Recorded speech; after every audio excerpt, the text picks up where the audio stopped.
Réflexion du soir. Tout à l'heure, je discutais avec Marc, qui est le gérant du camping où je suis, qui est une personne très lumineuse, comme sa femme, comme ses deux amis qui sont là.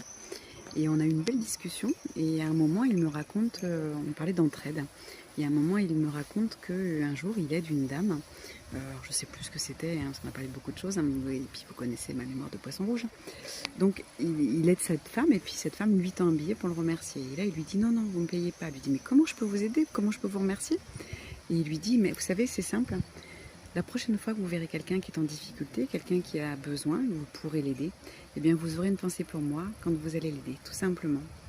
Et j'ai trouvé ça chouette parce que la réflexion aujourd'hui, c'est qu'en effet, quand on rend service à quelqu'un et que forcément on se sent on se sent redevable, on a cherché le mot. On va se sentir redevable et du coup si on donne tout de suite à la personne soit un billet, soit on lui rend service, on fait un échange, et bien ça y est, ça s'estompe. Alors que là j'ai trouvé ça super parce que, alors j'avais déjà lu ça hein, quelque part, je ne sais pas s'il a pris exemple sur quelque chose qu'il a lu ou s'il l'a fait de lui-même parce que ça se peut bien, les guides nous guident vraiment dans la bonne direction. Mais là déjà ce qui est chouette c'est que c'est pas une histoire écrite, hein, c'est vraiment une histoire qui a été vécue. Ça change tout. Et en fait, cette dame, en fait, tant qu'elle n'aura pas rendu service, va se souvenir de la belle personne qu'elle a rencontrée, cette personne qui lui a offert un service sans rien attendre. Vous imaginez comme c'est chouette? Vous imaginez la qualité du don, parce que c'est un don de soi, quoi, tout simplement. Et cette femme, tant qu'elle n'aura pas rendu service, elle s'en souviendra.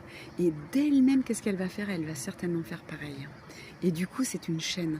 Et c'est en faisant des chaînes comme ça, pas des chaînes qu'on voit sur Internet à la noix qui ne servent à rien. Là, c'est vraiment des belles chaînes, des chaînes d'humanité. On rend l'humain humain. On lui redonne son blason d'amour, de cœur, de personne aimante, d'âme aimante. Hein. Voilà. On retrouve en fait qui on est, tout simplement. Et se retrouver son âme, retrouver son authenticité, se souvenir de qui on est, tout simplement, parce qu'on est tous ça à la base. Après, ça va dépendre des chemins de vie qu'on a choisis, des expériences qu'on a choisies pour pouvoir guérir. Hein. Des fois, on vient vivre des choses difficiles pour guérir, hein. Tout simplement un passé, guérir un temps générationnel. Mais si on oublie ça, si on enlève tout ça, quand on sort de nos corps, on est tous les mêmes. On est tous issus du même océan.